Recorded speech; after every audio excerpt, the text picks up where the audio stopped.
Right, good morning. My name is David, and I am running today a game of Fellowship. So Fellowship is um, Fellowship is a game, a Powered by the Apocalypse game about playing members of a kind of fantasy, high fantasy adventuring party for all intents and purposes. It's this is a slight simplification, but that's sort of broadly. It's very much inspired by sort of Tolkien's work and everything that's come since in the similar vein. And there's today we'll be playing the using the Rebellion supplement, which is takes the idea. So in the base idea of Fellowship, you're playing. It's much, I said, Lord of the Rings style. You are fighting against a Dark Lord who has plans of world domination. In Rebellion, you are playing a group of people who are fighting against an empire, an evil empire that has already established its grip over the world. And you'll be playing the plucky upstarts who are fighting against that. The game is, and I apologize for my slight delay on this because I realized I hadn't written this where I thought I had. This game is written by Jacob Randolph, and you can find it on itch, and I'll put a link down below where you can check up on that if this whets your appetite for the game. This is my first time running the game. I will point that out now, so apologies in advance for any mistakes or the like in my presentation of it. In this game, in specific, that we're going to be playing for the next, hopefully for the next couple of months, I'm specifically taking inspiration from sort of modern children's fantasy animation. So things like Avatar and Korra, the new She-Ra series, the Dragon Prince, and other sort of similar things where we'll be focusing on kind of like youthful protagonists who have to kind of stand up against both the oppression of the empire and also deal with the fact that they're growing up and not being taken seriously by the adults around them, and getting into adventures, exploring the world, all that sort of stuff. That's essentially the game that we'll be running. This session that we're going to be running today is our very first one. It's going to be more of a session 0. We're going to be doing a lot of world building, character creation, all that sort of thing. So if that's not your cup of tea, then feel free to look for the next episode of this if you do want to see us when we actually get the game properly to the table. I think that's about all I have to add for the moment. I'm just going to ask my players to introduce themselves. As I said, my name's David. I use he, him pronouns. And I think if we'll just go back to the old standby of character keeper order again, please. So, Stephen, if you'd like to go first. Hey there, I'm Stephen, he, him. I've been playing on the I'm Stephen, he, him. I've been playing on the Gauntlet for almost half a year now. Yeah, I have no other online presence, so no need to look for me. You will not find me. Brilliant, thank you very much. And Jammi. How mysterious. Yeah, so I am Jammi, they, them pronouns, please. Today I'm playing the dragon, which is going to be fun. I just chose it instinctively. I'm looking forward to it. Yeah, and I really love the new shows like She-Ra, Korra, Avatar, all those things. So I'm really looking forward to this game. I also like to make my own games. They tend to be more intense and serious. I'm still working on making happier, cozier games. You can find my games at temporalhiccup.itch.io. That's brilliant. Thank you very much. And yeah, do check out Jammi's work. Their stuff is really good. So thoroughly endorsed by me. Alex. Yeah, I'm Alex. He, him, or they, them pronouns. Been on and off the Gauntlet for like nearly 2 years now, and this is Kiryava, and she's probably going to. She screams whenever she wants attention, which is always, so you'll probably hear that at some point. Try to keep him muted, but can make no guarantees. And also, she's just rubbing her head against my computer. Okay. Well, cats are always welcome at my sessions, so we'll be glad to see them. And last but not least, my more northerly doppelganger, Dave, if you'd like to introduce yourself. Hello, everybody. I'm Dave. I'm a he/him. I'm going to be playing the Nemesis in this game, which means I'm the bad guy, or at least one of them. And I wholeheartedly suggest that you also do buy Jammi's games and support her Patreon. Brilliant, awesome. So thank you very much, everyone. I also just realised with people introducing, one of the things I forgot in my spiel because I got tripped up over that missing name. Sorry again, Jacob, about that. But yeah, this game is being run as part of the Gauntlet, which is an online role playing community. Or club, as I've also had it referred to, which I quite like. But basically, we there's a bunch of us who like get together, play games online. We have a sort of central calendar that we organise games like this through, and meet up, play them. It's awesome. We play across a diverse range of time zones, many of which are represented here today. I think we're playing in the early hours of the morning, mid-morning, and the afternoon, respectively, across the group here. So that will be fun. That's sort of the primary focus of what we do. We also have a series of podcasts, which are great, and a monthly gaming zine called Codex. You can find out information about more of all that stuff at gauntlet-rpg.com. Again, I'll put a link down below, but just to explain kind of how we all came to be here. As sort of we've just discussed, we're playing Fellowship. We are playing the Rebellion sourcebook, which means that you will all be playing characters who have joined the Rebellion or are in the process of joining the Rebellion, depending on which part of your journey you are in, or in our Nemesis' case, part of the Empire. The first thing we'll do is we're going to just have a quick discussion about how we want our empire to look and the world sort of we want to see it. We won't go into huge detail necessarily now, but we will just take some ideas so that we can kind of incorporate those into your characters and then give you a bit of a sense of place of how and where you came from. One of the important things I I sort of have mentioned this already, but I will just want to make it abundantly clear again. This game does put a lot of emphasis on player creation of the world. So you have the authority, I guess, to make up the world as you see fit. That is entirely yours. This is specifically important when it comes to stuff that relates to your playbook itself. You will have kind of a thing or a couple of things I like yours to talk about. These will primarily be sort of the place that you come from and the people that live there, as well as possibly some more esoteric stuff for some of the classes that are to do with their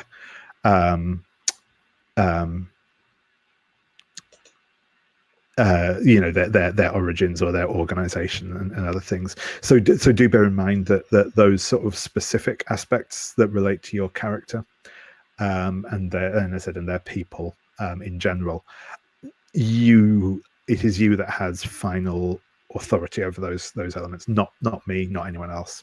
We'll obviously be collaborating on this. It's not a it's not a dictatorial process, but kind of you do have the last say on the lore and details that we build around those elements that relate specifically to you. So I'll just make that abundantly clear before we start on this. Do not take my suggestions as a command. It's cool. So we had a little discussion about this already. So just to kind of go back over the points that were raised there. One of the things we're talking about here is the empire that we're going to be exploring is specifically going to be an old empire, an old and well-established empire. Exactly how long we don't necessarily need to pin down, but I'm imagining probably, a couple of 100 years, give or take. That maybe longer, maybe less, but that's sort of the ballpark figure I have in my head. We can play about with that a little bit, because it's quite well established. A lot of the people in the empire are used to being part of it and are possibly, generally speaking, widely accepted, or at least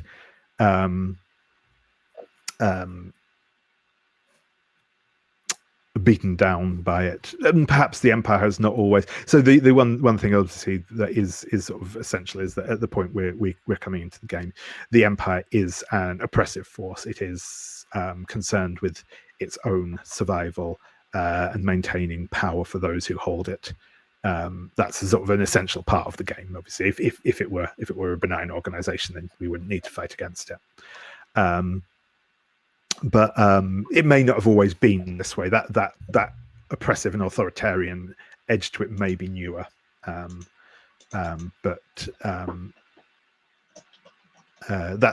sort of we're talking about like the establishment and the age of the empire there, and how it sort of how it interacts with the people. So obviously one of the things this means is obviously a lot of you will have connections with the empire on a very personal level, not just as an external force. The other things that we talked about specifically, Jammi is their playbook is the dragon, and so dragons are, or at least were, a part of this world. But we'll touch on that, I'm sure, a bit in a moment. But there's definitely dragons have been a thing that has shaped the world. There will also be other mystical beasts and the like around. I have no doubt. We are focusing specifically in this game on humans. We're not dealing with fancy races, sort of elves, dwarves, and stuff like that. We're going to keep this focused on humans and weird stuff, essentially. Just to make that clear. So that's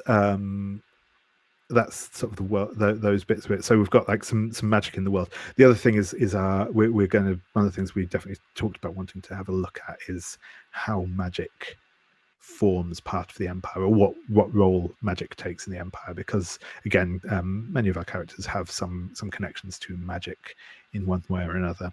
So we talked about, sort of aesthetically speaking, kind of maybe a sort of like a classically themed, maybe sort of that idea of like Greek and Roman, maybe, or sort of similar coexisting cultures from around the world at the time. That sort of but that sort of aesthetic in general, I think, but with that sort of idea as well of like magic and technology being almost interchangeable and merged, so that the world is probably more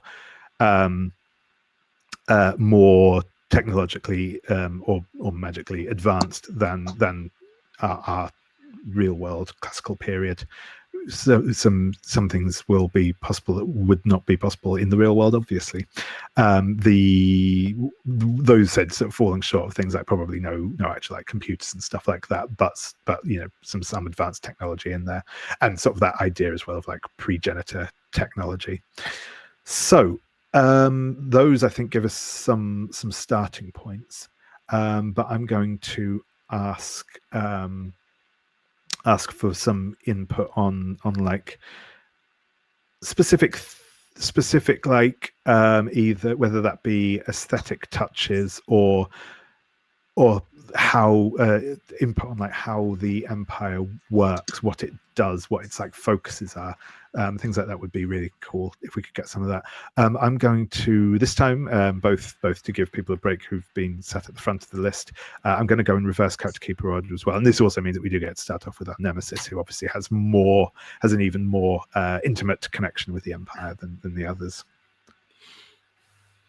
So I just thought when we had our coffee break, I'm going to run it past people. And we live under the Empire of the Darkened Moon. The first people stole the moonlight of the goddess Selene and use it for their own ends. So the moon, though it hangs in the sky, has no light to cast upon it. Those who would all drink of the moon's forbidden light controlled the world through moon gates and night magic. Yeah, I really like this. I don't think there's much more to add there. That's a cool idea for me. Are people in favor of that in general? I'm kind of wondering if like as a kind of rather than kind of go like is darkness kind of taboo in this world? Like do everybody just like, do they have these like vast networks of like moonlights that they have harnessed to always cast off the night or something? That's quite a cool idea. I like that as I like the idea, and then we can kind of get some maybe get some good, like, you know, neon lit streets and stuff in there as well, which would be cool. Yeah, it's sort of an aesthetic. I think maybe, you know, there's magic elsewhere, but this is the magic maybe of the dominance of the Empire. I was half thinking, Stephen, that maybe because of the relationship that will probably sit between our characters, that whatever the ritual that you may have gone under to sort of take your position in the family, you fled and it was forced upon me, or I took it perhaps rather, so that you did not need to go through it. And that's sort of maybe the tragedy that sits between the two characters. Mm-hmm. Yeah, that's cool.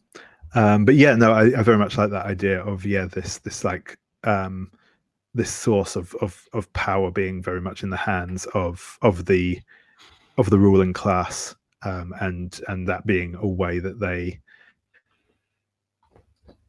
control those beneath them, and that means that like I think that can give us something nice to turn to. That's cool.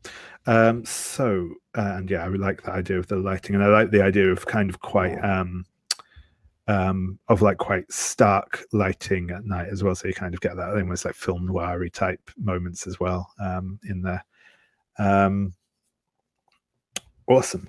So Alex, I'm going to come to you next. Is there any sort of any specific elements that you want to bring in or want to see in the world?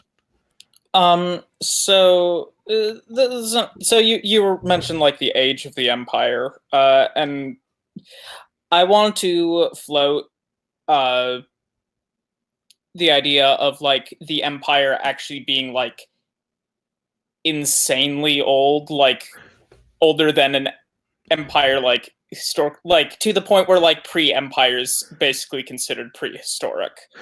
That has been like extended through, like with the having control of this moonlight, this magic, and possibly with like the oracular readings of the harbingers, that the Empire has been extended far beyond its natural lifespan. Yeah, that's cool. I like the idea of very old, and I mean it's always it's one of my like go-to one of those little go-to little QI facts to draw out. But the fact that actually not a QI fact, it's actually like a real thing rather than a technicality, but that the last pharaoh of Egypt was born closer to the modern day than he was to the first pharaoh of Egypt. It's just like the scope of time that the Egyptian empire encompassed is it's truly mind-boggling, especially when you look at how quickly things, just like from the the sort of the fall of Rome to now is yeah. But no, I like that kind of yeah. And I feel like it would make something that like is truly, came before the Empire, something like, say, the dragons, maybe, like all that more impressive for its ancientness.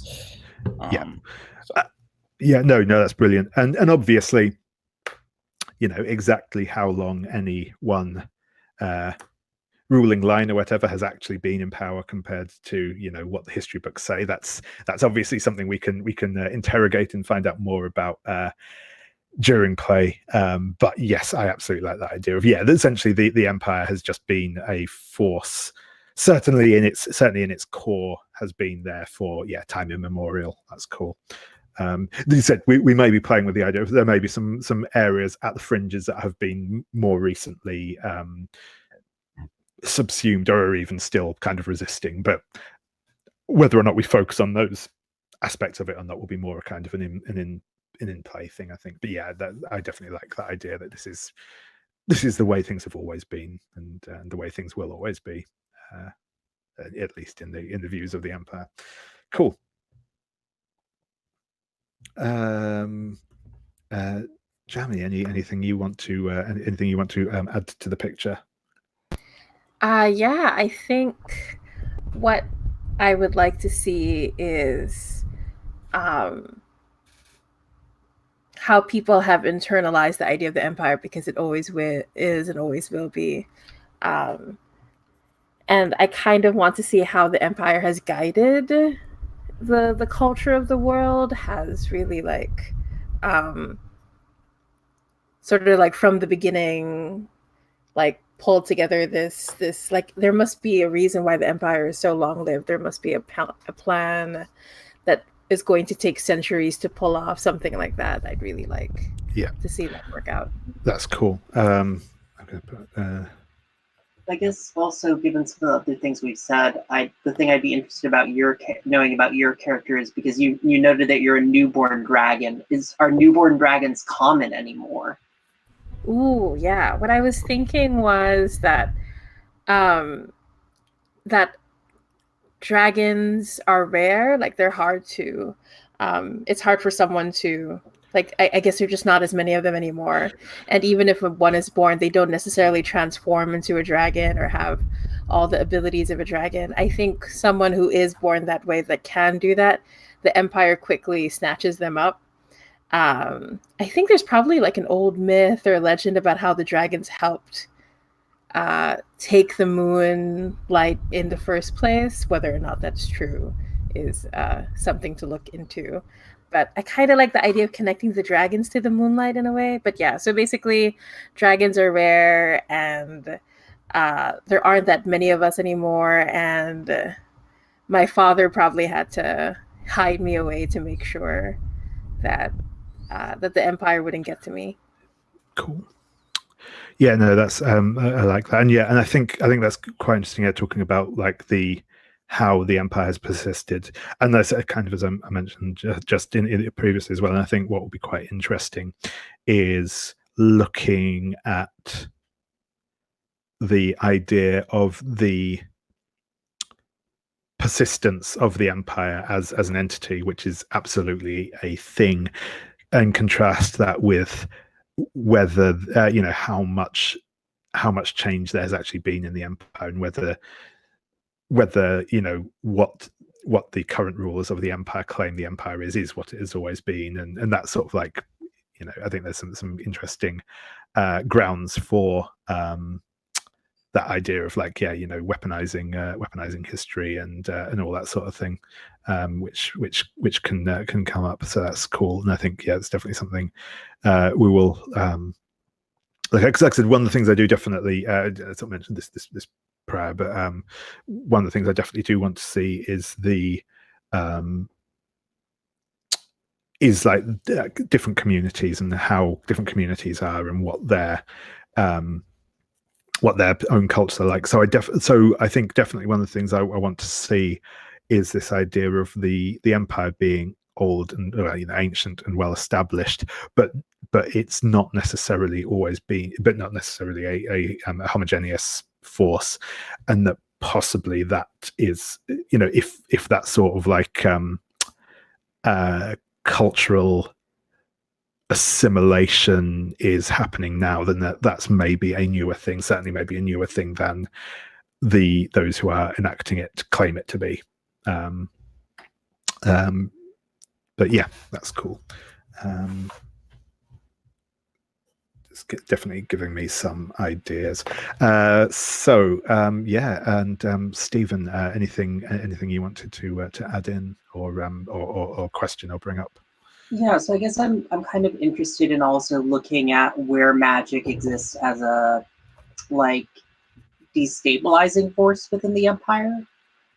Because I kind of am thinking of like if like there's this one vein of magic that's explicitly like taken in and like utilized, is there like a kind of like are there just kind of the vein of there's just a little bit of godliness back when the gods still visited this planet before the Empire ran everything. And they just had, as gods do, a bunch of babies over the course of time. And so there's just like a little bit of like trace god divinity in most people that sometimes manifests as mystical magical powers. Yeah, and I definitely think that forms an interesting contrast between the idea of the sort of the magic as a form of control by the Empire, and the sort of the magic that they practice being something that's very much their preserve and something they use to try and maintain control, contrasted with the more like sort of wild magic or natural magic or whatever you want to call it, that others have access to potentially, and that's something that they potentially see as a threat, or at least an affront to their power. So I think that could be cool. Just speaking actually on because we've mentioned gods a couple of times now. I'm just wondering, this is a question for everyone really. How prevalent do we want religion to be in the Empire in general? Is it? Are we thinking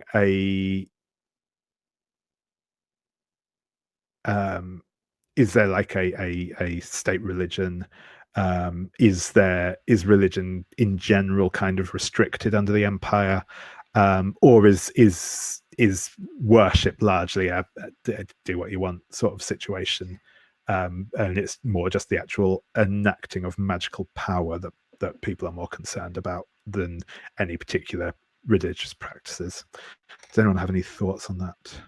I like the idea that perhaps there was not a strong ban on religion under the Empire, but that, like, kind of as Dave kind of was introducing, perhaps their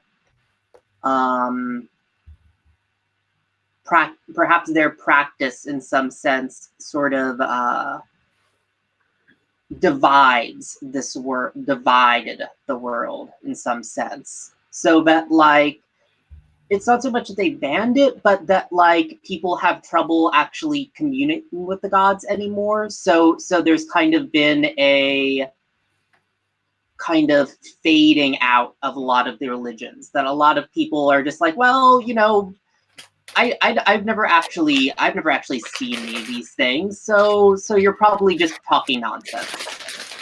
Yeah, I quite like the idea that, yeah, like I said, that people may still follow religions and may follow gods, but yeah, it's not like it's not like I've just been reading Son of Achilles, so but it's not like oh yeah, and then the god popped round and said, hey, have you thought about going over here and having a war? Yeah. Any other thoughts on that? So the Empire killed a god to gain its power, those first ones. So worship what you will, we fear it not. Yeah. I also just like the idea that there is like There is like a semi-official state church that is mostly like worshiping like past emperors who are like sort of canonized as embodying what are seen as different virtues of the empire. Ooh, ancestor worship within the Empire. I like that. A lot Yeah, of Imperial divinity sort of stuff.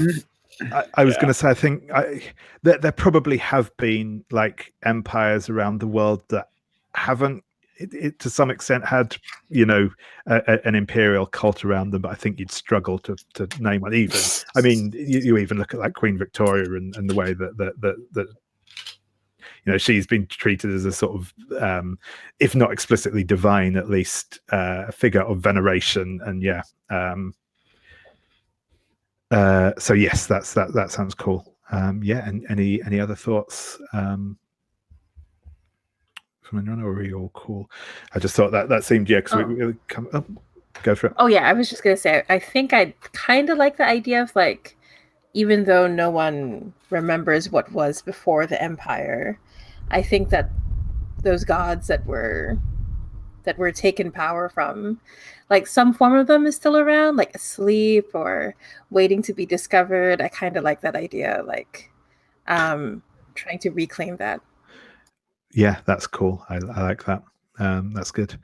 One of the things is, well, there's because the playbooks we have in play at the minute, these won't necessarily come up as much, but obviously there are a couple of playbooks out there that also deal more explicitly with like mystical powers in the world in general, which should someone change playbook, or should we get other players in at some point, those might bring those aspects more to the fore. But yeah, I think this is definitely a good place for us to get kicked off from. Does anyone have any other aspects they want to discuss before I ask you all to start introducing your characters, or do you all feel like you've got enough of a sense of place to ground yourself in now?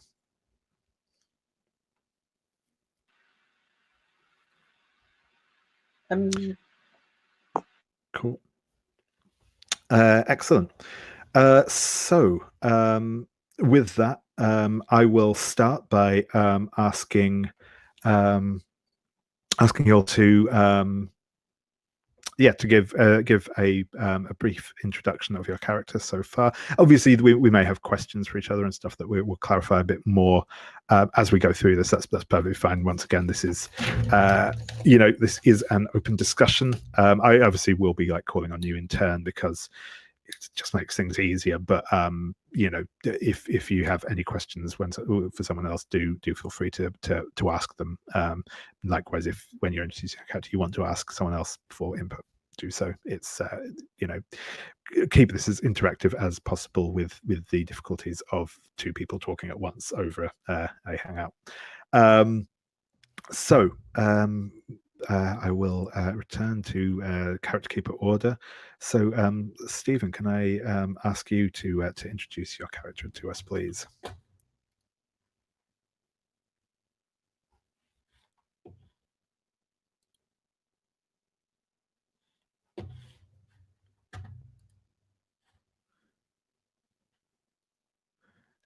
It looks like Stephen may have frozen.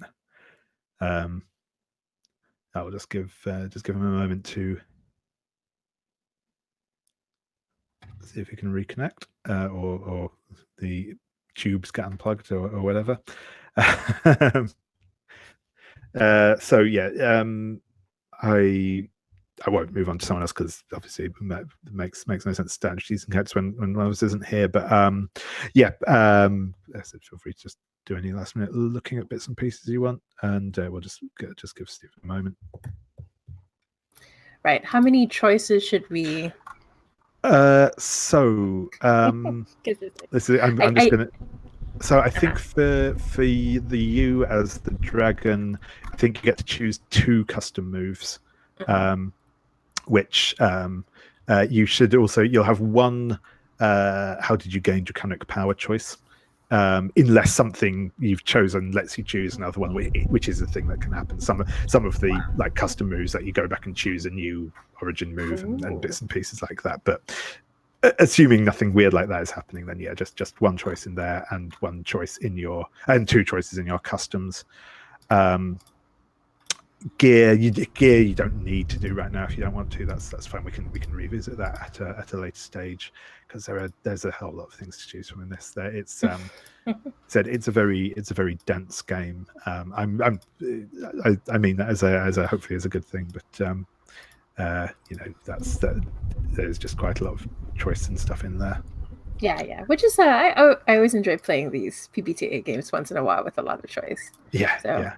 It's a really good alternative to Dungeon World. If people out there listening, you're looking for a different type of fantasy take, right? It's Dungeon World is very much, if you like, a D&D PBTA simulator. This takes it in a very different sort of direction. That's always been my kind of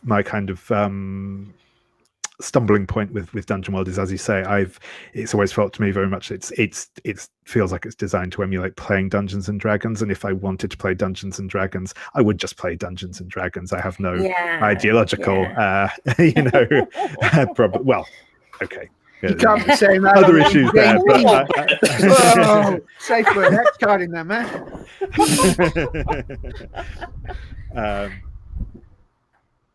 Oh no! Oh no, we may have had fun and games with our stream again. I will. God. Alex is so cute.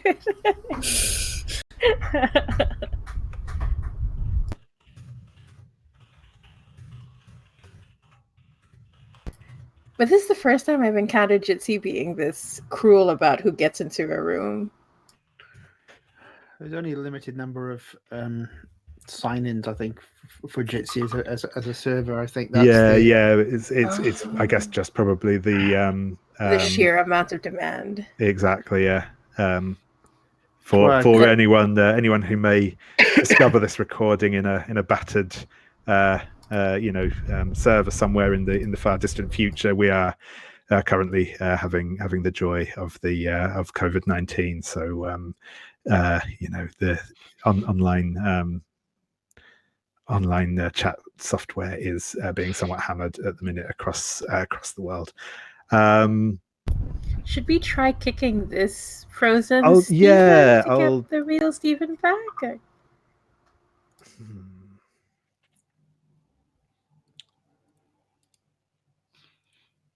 And it's so funny because he's frozen in a way that really makes you think he's just thinking, right? Yeah, exactly. Yeah, no, there's a solid minute where it's like, is he frozen or is just not hearing?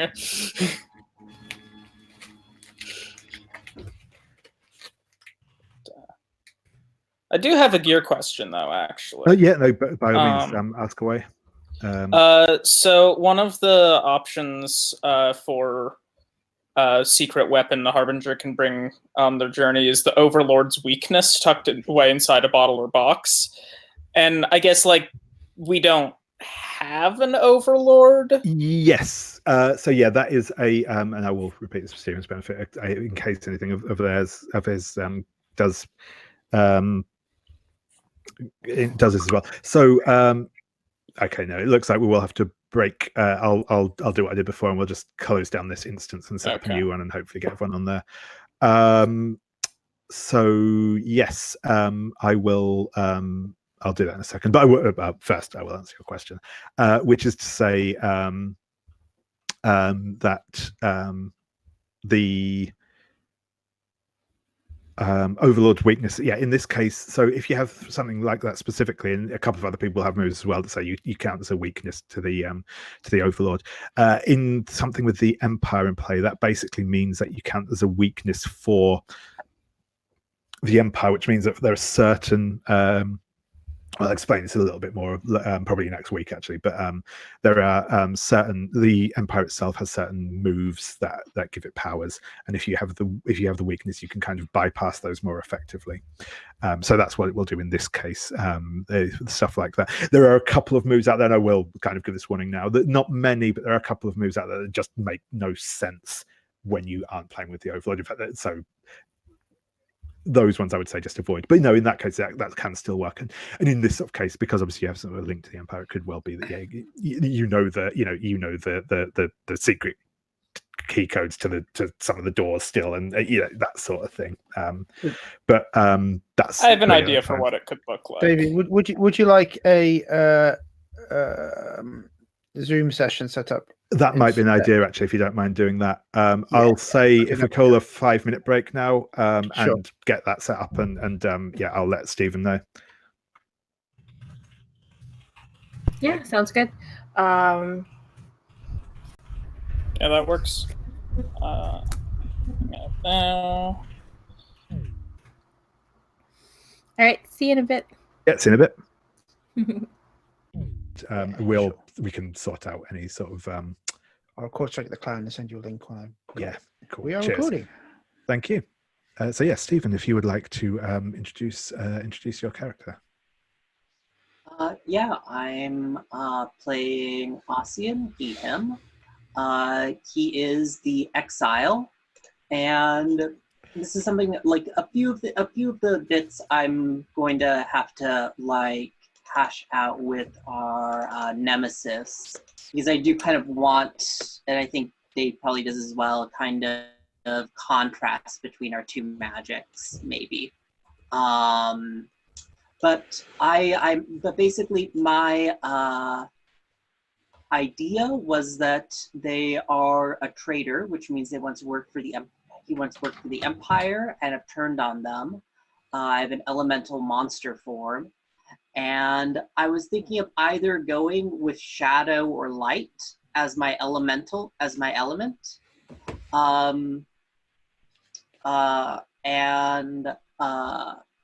Basically, I kind of imagine that unlike the Empire, that I'm a manifestation of this kind of wild blood magic that we brought up. I kind of like the idea, maybe, that perhaps given the fact that either there aren't any known cases of this wild magic cropping up in the Imperial line, it also raises some issues about my parentage that also contributed to why I had to make a quick escape from the royal court. No, that sounds awesome. And yeah, I think I'll keep going through in order, but yeah, I think we'll probably wrap back around once we get to Dave to kind of have that discussion about how we see magic and stuff working. But yeah, that's cool. Thank you very much for that, Stephen. That sounds interesting. The other thing, actually, I will as well just mention to make it explicit. This game, as I sort of already alluded to earlier, but this game is very much embraces the idea of reskinning stuff to so that to use moves the way that you sort of want to see them. So no, that's not specifically for anything from yours necessarily, but just for all of you to bear in mind in general. If there's a move that I think, actually that's kind of cool, but the way it's described doesn't quite fit my character, don't worry too much about that. You can flavor it to fit how you want that to manifest it, that you don't have to just, if it says cast a fireball, if you think, actually, could I maybe throw ice spears at people, that's probably cool. It's probably more or less the same thing anyway. So but yeah, I just thought I'd bring that up right now, just to get that clear in people's mind. Cool. So with that, Jammi, would you like to introduce your character? Yeah, sure. So I'm playing Sabila, they, them. Sabila is a dragon, which I'm really excited about to figure out what that means in this world. And so, let's see. I think I'll start with how I gain my draconic power. So I am a hatchling, a newborn, which means I'm thinking my dad was a dragon at the very least. I'm not sure about what's going on with my other parent just yet. And the dragon core moves I have is Champion of Fire. So basically, I can command lore about the glory of the dragons and their place in this world. I also have dragon magic, and which is pretty cool. Basically, my understanding of it is just rar dragonness in a lot of ways. So blessing of strength, blessing of speed, blessing of glory, which is pretty cool. Then through the fire and the flames, you're a dragon maid and the elements cannot harm or change you. And so I chose 2 moves, and what I chose was, because I can never resist PBTA, like, oh, if you take this one, it will help this other move if you've taken it. I'm such a sucker for that stuff, so I chose the 2 moves that do that. I chose fire and ice, so I'm going to choose an element that functions like my fire, and I wanted to specifically reflavor it as like starfire against the whole moonlight situation.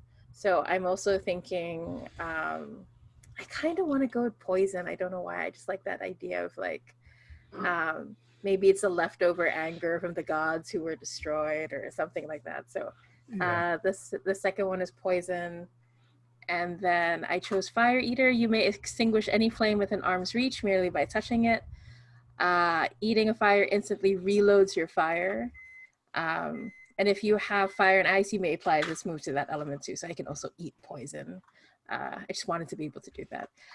Oh, I forgot to mention what I look like. So I decided to go with golden eyes, many small horns. I'm thinking like a more Eastern idea of a dragon. So like long-bodied, lots of horns all over the place. A fancy tunic. I used this pit crew to make an image. I'm so in love with it, so I'm just going with it. But I like the idea of like being able to transform back and forth between a more draconic full-on form, but right now it's just mostly femme presenting-ish, and then dragon horns and badass tattoos. That's basically what I have so far. Nice, yeah, I like it. That's cool. There is also just you know some foreshadowing. One of the Destiny playbooks is called Final Form, and it is explicitly designed to work well with the dragon, and it basically lets you transform into an even more draconic form. So yeah. Oh yeah, okay, I'll study that. Something to keep an eye out on. I will upload I haven't uploaded the PDF to the Destiny playbooks. I'll do that during the week. Yeah. And I forgot to mention my gear. I chose 1. Did I get that right? Choose 1 armament. Is that? That's right. Yeah, you get to choose one from that, then one from the next one down. I just had to choose the one that's called Your Blazing Soul, enveloping you in protective fire. Like I just had to go for that. That's nice. That's nice. Awesome. Thank you. Alex, if you'd like to introduce your character. So I'm going to be playing Phaethon, he, him pronouns. He's the harbinger. As far as looks are concerned, back in the like Slack prior to this, like Jammi's whole dragon kid thing got me, reminded me of Fire Emblem a lot. So I just found fan art of Urk from Fire Emblem Blazing Blade and have used that as the picture. So like, longish, messy purple hair, short red robe, generally kind of cranky demeanor. Stephen, how old is Ossian, do you think? I mean, I'm gonna probably also discuss this with Dave a bit to figure out if we are family, what our like relationship is. But I imagine probably on the older side of the range, probably somewhere from 17 to 20. Okay. Then I'm happy to either be like the comparatively younger one or the comparatively older one. Yeah, so for what the Order of Harbingers is, I chose Servants of the Dark. They herald the coming of the Overlord, or, whatever that we take that to mean, heralding the end of days, working for the Empire. And it means I can, I don't have to pay a price to use one of my core moves, Do Not Trifle with Wizards, which lets me just kind of, as far as I can tell, just inflict damage and also take the same amount of damage at will, essentially. I mean, I'd have to pay a price if I didn't have this, but yeah, that's right. Yeah, so yeah, exactly. It's your sort of like yeah, I can solve problems with magic type move. Yeah. It's pretty cool, and that's actually quite interesting. I think that kind of ties that idea of being that sort of what do you call it, coming of the end times type thing is possibly linked to what we sort of mentioned. What we mentioned a moment ago about like the idea of maybe there is something that the Empire is working towards doing, and maybe that's what the Order of Harbingers are kind of tied into that. Yeah, that thing. I think like the Harbingers are like, I think they're this like, fairly secret cabal that has existed is known to have like existed at least as long as the Empire, if not possibly longer. And Phaethon is a renegade from them, because he's not about the end times. I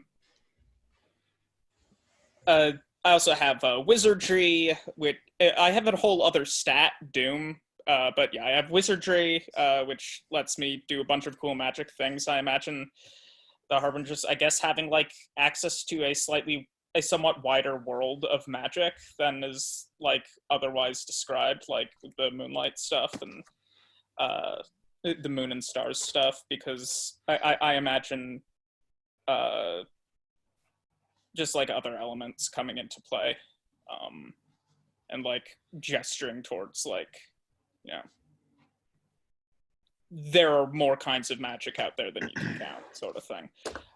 And I took the custom move, the Evil Eye Above, which means when the minions of the Empire approach, the Empire's player must tell me before they arrive. No getting the drop on me, Dave. Yeah, I also have a runed blade that is incredibly powerful and unsafe to use. And that's about it, I think. Yeah, no, that sounds great. Yeah, that's cool. So yeah, and last but not least, David, would you like to introduce us to the nemesis of this party? I am playing Kalliban, the Moon Prince. Kalliban was raised to be a sage of the Moonless Court to guide their sibling, who would have taken on the mantle of the Moon Knight. But for whatever reason, we know Ossian was forced to flee, and Kalliban was forced to take the burden instead. He was not trained or ready for it, so the darkness has somewhat consumed and transformed him. Drunk in darkness. He is made, if not wrapped in shadow, shifted and fluid, glowing white eyes, broad manic smile, and wears a cracked funerary mask that reminds him of his mortal life that he can't quite give up. I chose the loveless family structure for the nemesis, which means one of them is important to you and you will recruit them or save them at all costs. The rest of the fellowship can die for all you care. And clearly, as long as Stephen is okay, I'd like Ossian to be my brother, and he took this burden to ensure that Ossian was not hunted and brought back, and now wants to reunite them as a family because he is scion to the Moonless Empire, and will ensure Ossian is safe and serves the Empire once again. And I chose a Nemesis custom move, which is Dark Power. You are a threat to the world. When the Fellowship makes a move against you, they must pay a price first. So I see him sort of as maybe one of many princes, but as one of the right hands to whatever the leader of the Empire is. I don't think we need to necessarily define that right now, if that's all cool with everyone. But I see him as slightly dangerous and twisted by the magic, and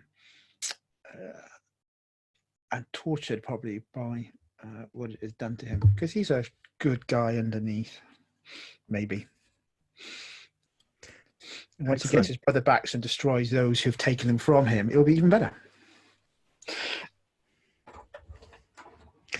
Yeah, no, that sounds good to me. I'll just checking, Stephen's that cool with you as well? Yeah. Perfect. No, that's brilliant. So I think with that, what we will do now is we will talk about your starting bonds with each other. Ooh. Actually, I do have a question. Yeah, go for it. Because I was looking at the gear and stuff. So when it says there are a limited number of uses, is this like what you mentioned earlier, like they reset? That's right. So stuff that's on your gear that has a limited number of uses. Yeah, that's how many times you can use it before it's sort of used up. But when you recover, those sort of ticks refresh, and it's usable again. If you had something, if you like just say picked up a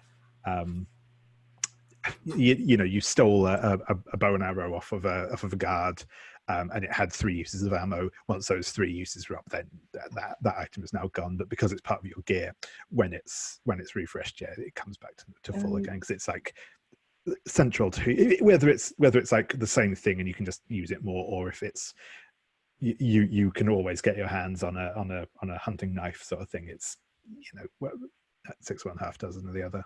And for game, does that same apply to companions? You have starting companions as well, if you like exhaust all the bonds you have with them? Yes, broadly speaking, the difference with the only slight difference with companions, and it is a minor difference at that, is that when you refresh your companions, you can choose a different companion from your gear list if you want in their place.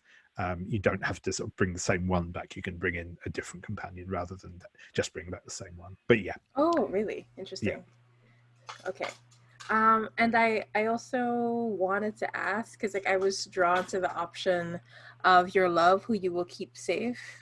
And so I wanted to check in with Alex. Do you think it would make sense that there's this one-sided love coming from my young dragon character? I think Phaethon is very pretty in sort of like a broody sort of way. So yeah, I think that's great. There you go. Just wanted to check. Anyway, so I'm good with bonds then. I really love some of the stuff they've done with the gear. That's particularly like that sort of one you just mentioned, that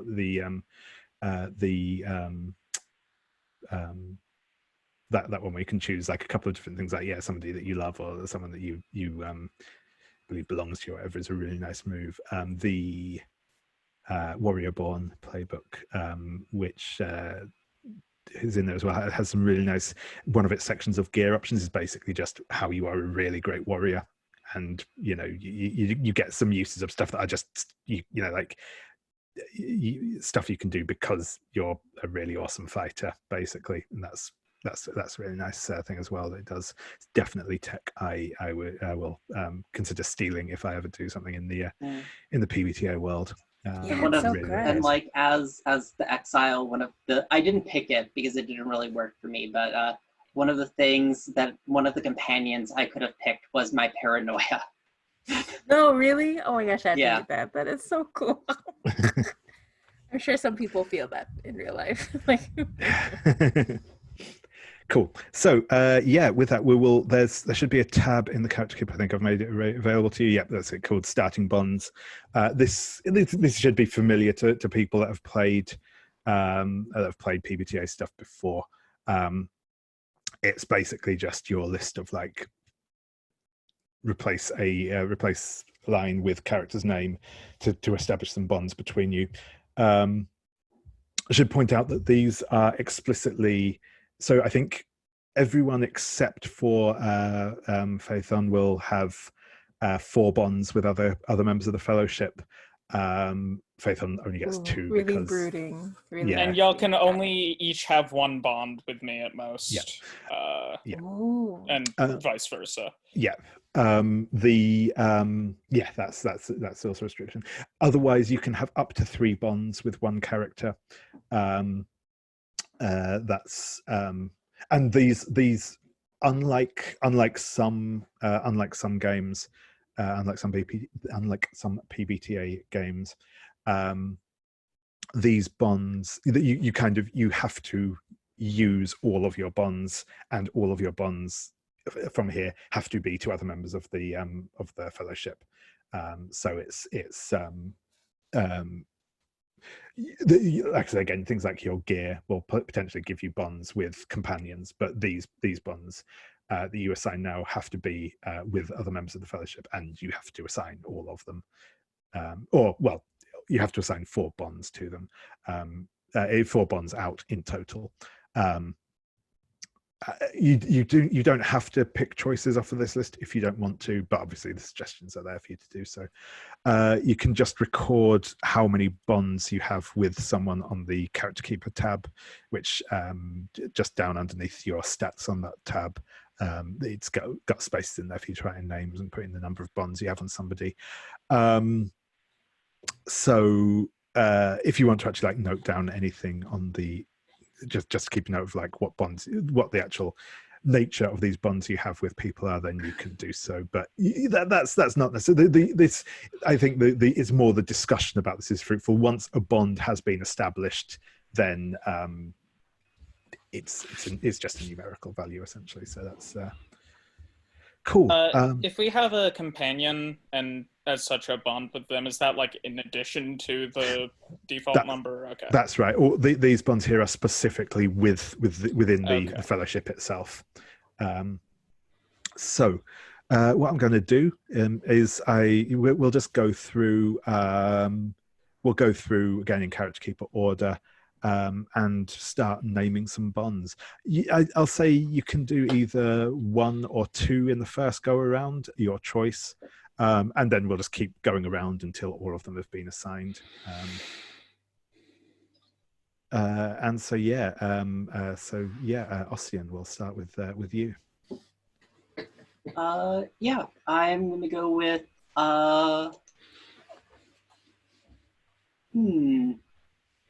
I guess I'll ask you. Do you think you would rather I decide that I will keep Sabila safe, or that I feel responsible for you? Ooh, I like how there's a difference between those ideas, right? I kind of like the idea of responsible, because then it suggests that my character and my behavior is not great. Maybe you need to keep me in line. Because I think you kind of describe how kind of old does Sabila present compared to the rest of us? I think probably looks the youngest. How old is everybody again? I'm kind of late teens. I'll put Phaethon at like 15 then.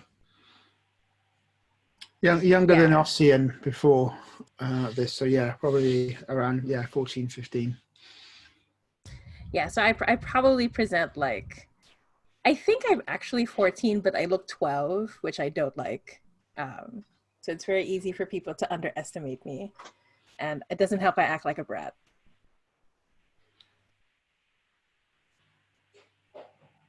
Cool.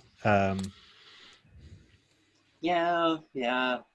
I mean, I have familiarity with bratty younger siblings. So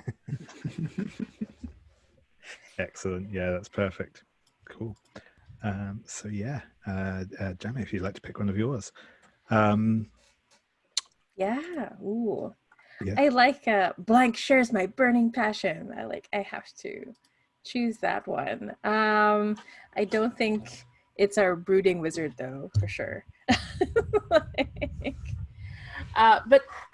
do you feel for Ossian, like, is there something that burns him up that he's passionate about, or is he more like the subtle brooding character as well? no, I literally have like riling up a crowd as a move. Yeah, there is that. There is that. No, I mean, I guess I do have like, I don't know how much you care about the knowledge of or how much you know about where you came from, but that's certainly something that's driving me forward a bit as I've kind of made this run from the royal court. Ooh, I kind of like that. Yeah. I think I'm also trying to figure out, because like there's so much, like I'm very passionate about sharing what I know about the dragons, but I worry that my knowledge is incomplete or yeah, so I definitely think that's really cool. I'll go with that one. Oh yeah, I will also just again as a sort of housekeeping mechanically type point at this bit, just point out you only ever need to record the bonds that you have on other people in the set. In these bonds you're establishing now, when it's your question, you have that bond on that person. There's no sort of mutuality to it or anything like that. Just oh, okay. Just where do I put it in the character keeper again? So there's a tab right at the beginning called character keeper.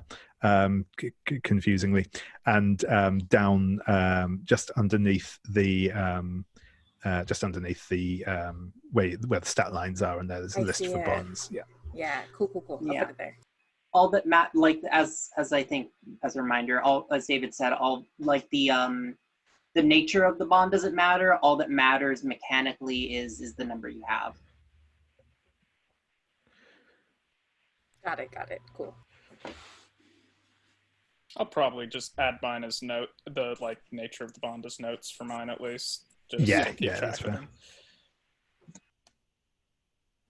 Yeah, I'm taking down some notes on this as well, just so I've got I remember kind of how the characters relate to one another. But yeah, it's in terms of like mechanics, it's not relevant.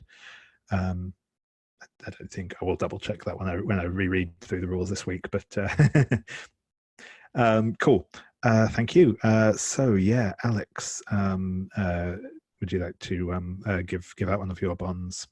Yeah, so besides my companion, which is a eyeball with bat wings, I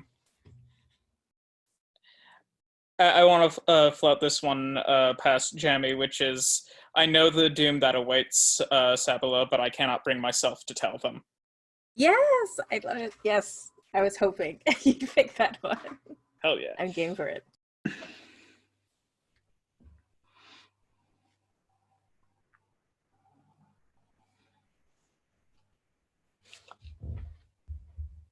So that's on to me. Oh, sorry, my video stopped. I would like to protect Ossian from my cruel master. Okay. I think he... we probably shouldn't let Dad know we call him that behind his back. Whether he is our father or you are appointed to the family, I suppose is one thing to figure out in play. Or maybe he's my father and not yours. And that's where all of this started from. So yeah, I think there's this feeling of no matter how what he will do, his chink in the armor is always around Ossian.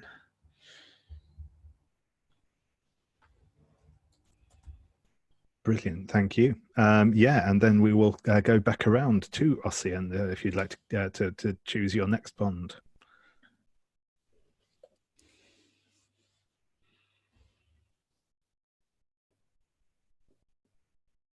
Yeah,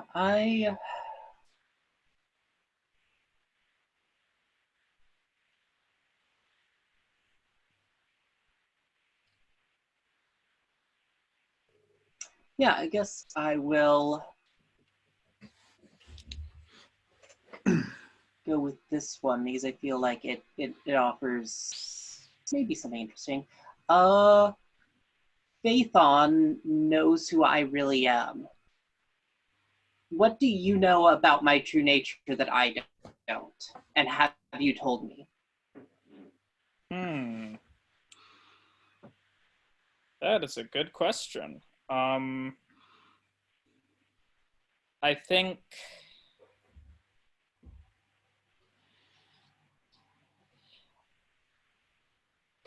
I'd want to sort of know more, like exploring around sort of the whole inheritance of like the Moon Prince thing. But I think I probably know. I know what the deal is with your inheritance, right? Your heritage. Yeah, but I'm also thinking of the fact that I have this wild magic that isn't part of that. Yeah. I have a thought. Yes. Maybe. Do you know that I have some trace of the blood of the moon goddess Selene?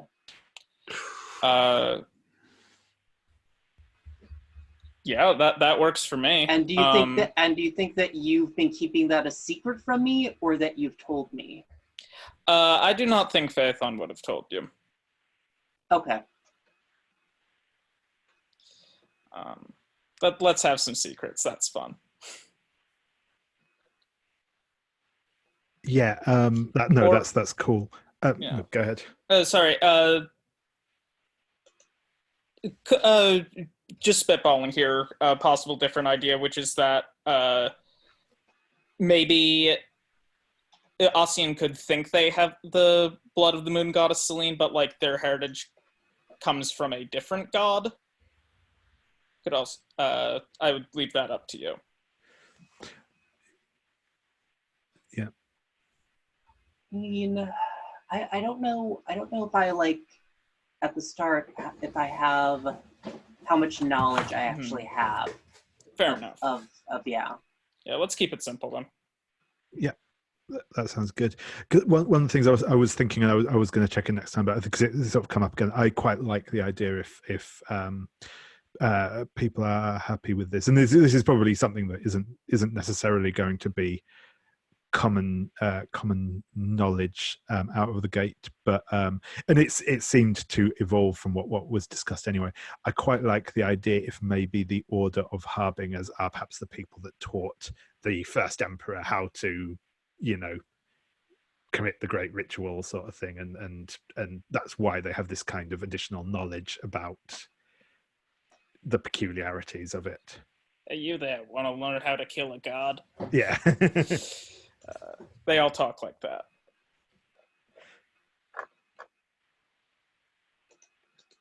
Are you tired of having divine curses kicked in your face and want to put on 50 pounds of magical might?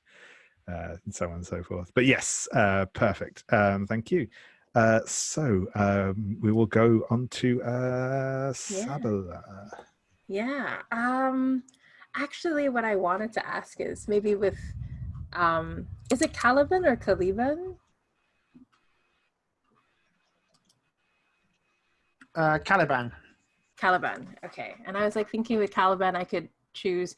Kalliban saw my strength from before I became what I am now. I kind of like, maybe I was in another form before I was like born. Like, even though I look like I'm 14, I don't think I've been around for that long. That my tie with Bond, I wanted to offer you back in a while anyway. So I'm thinking yes that you scare my master and the court of Moon, sort of the Moonless Court, because you are the first pure-born dragon to have been born in a generation. Ooh, I like that. Cool. Awesome. I will go ahead and put that down. Nice. So, Phaethon, I'm going to say if you want to hold on to your other bond for the moment and let people go around again to see, so you can kind of jump in when more stuff's set up. But if you have if you have an idea now, then go for it. I have an idea, but I'd rather hold on to it for a Yeah. sec to Sure see thing. Things built up a little bit more. Yeah, I, cool. make final. Awesome. Yeah, so Kalliban, if... So, I will bring Phaethon to my cruel master.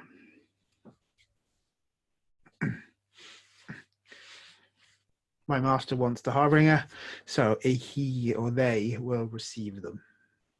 If Alex is cool with that. Oh, totally. I don't know if I know why, or I would just do it because it is my master's bidding.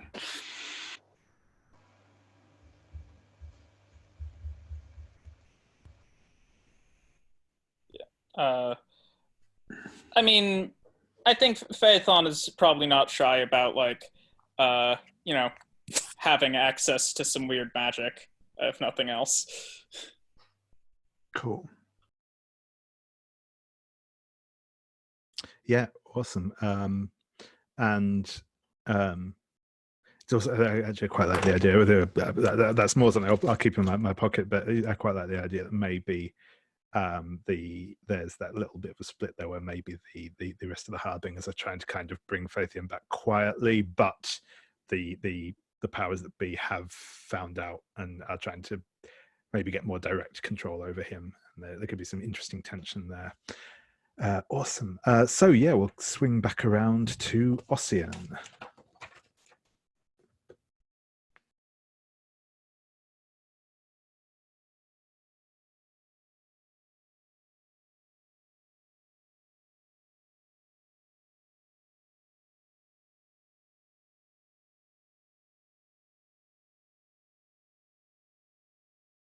I'm definitely going with the obvious. I grew up with Kalliban, since we've established that. Yep. It's that there's never anything wrong with an obvious call. That's cool. Sabila. I just wonder what our favourite thing was right there, Ossian. What did we do as children as to play as our favourite game? Oh, I think you're the older sibling, so like I suppose possibly what I'm angling at is were we close, distant? As I think Kalliban looked up to you greatly. I mean, I think when we were like little, I think when we were younger, I definitely found you a little annoying. No,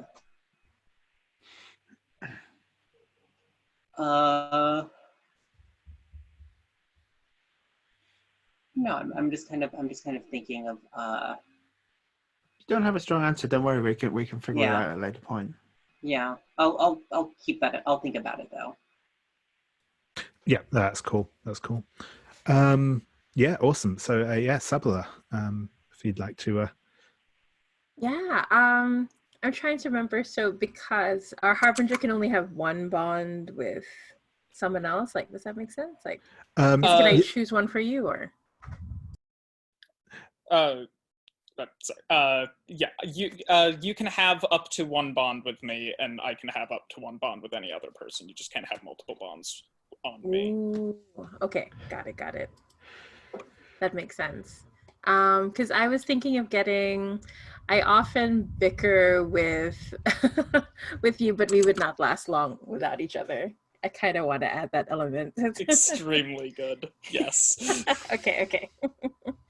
And I feel like it's just this whole like personality love thing going on, this child thing. So yeah, there's definitely just kind of a bit of, and I just think a clash of personalities in general. Yeah, absolutely. Okay, cool. I'll take note. Yeah, so I'm good for that bond.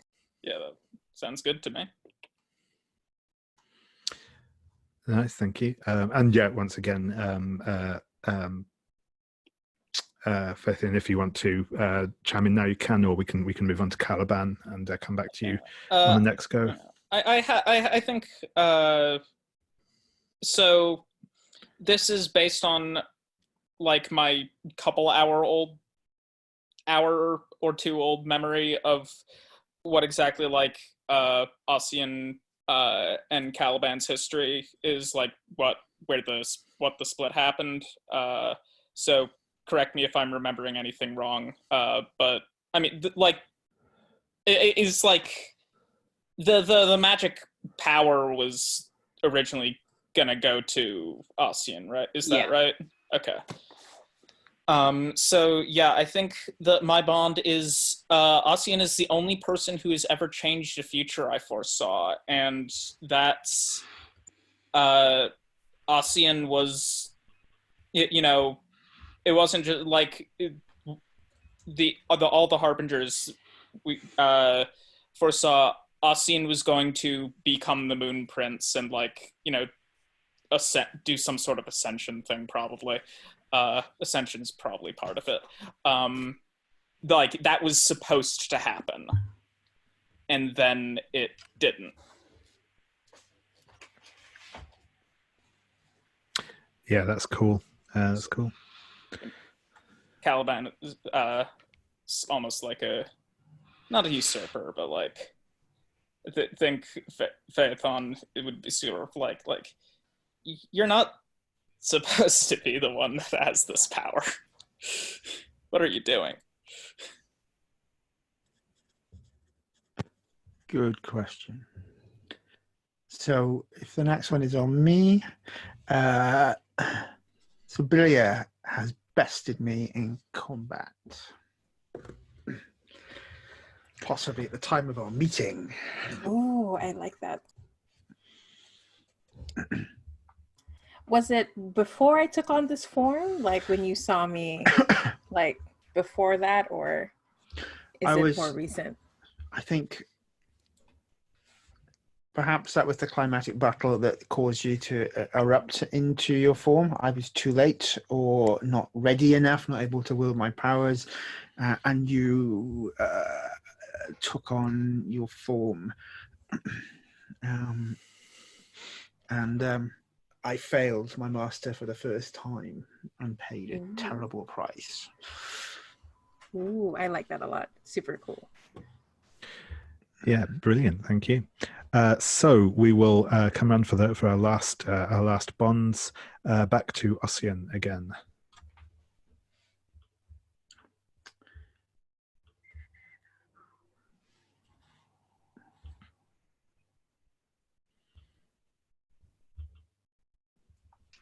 Yeah, I guess I'm kind of feeling, now that I'm thinking about it, I feel like maybe I feel like when we were kids, you would pester me to play with you, and I'd be a little bit annoyed because I'd want to like just go off and be with people my own age. I feel like maybe I care about you now more now that I'm actually gone than I ever did when I was actually around. Does that make sense? Yeah, I'm happy with that. I'm sort of maybe seeing a climatic scene where whatever the reasons and the reason you had to flee, where Kalliban said, take me instead of him, and sort of stood up and took this burden on. Yeah, okay. And I'm gonna give you a second bond. I will keep you safe.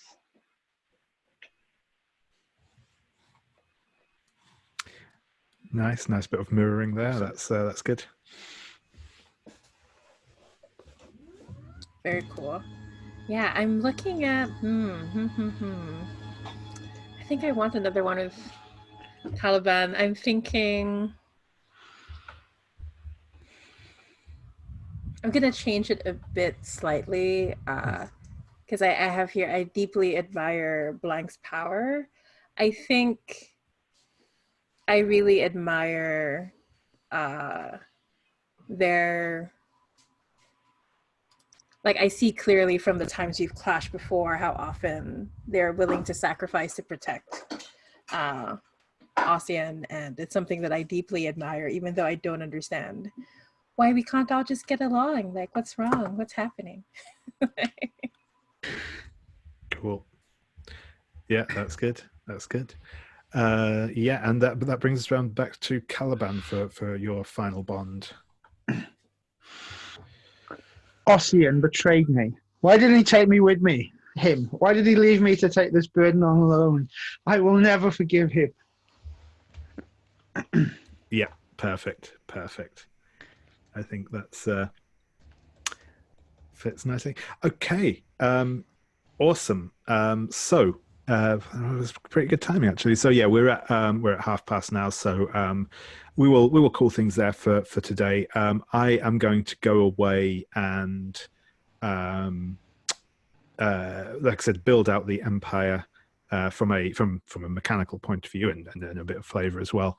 I'll probably post what I've done to our Slack in the intervening time, just so you can like have a bit of that in mind when we come into the session next time.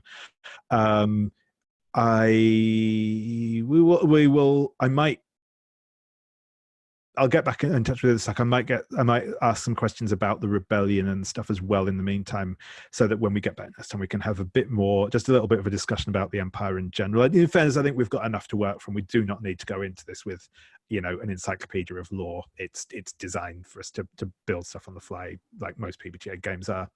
But we might have just a bit of a discussion about any specific NPCs or places that we want to introduce next time. But we can do that. We'll do likewise with the rebellion itself, and then I will throw you into our establishing moment next time, which will probably be some sort of in media res type thing, because it's generally the way to go with these more action focused games. So yeah, thank you very much, everyone. It's been good fun. Apologies for all the technical difficulties, but such is the way of things at the minute. Been great to play with you. I love what you've all brought to this. So yeah, thank you very much. And if you have been watching this on YouTube, if we managed to get up there, then cool. Hope you enjoyed it, and see you all next time.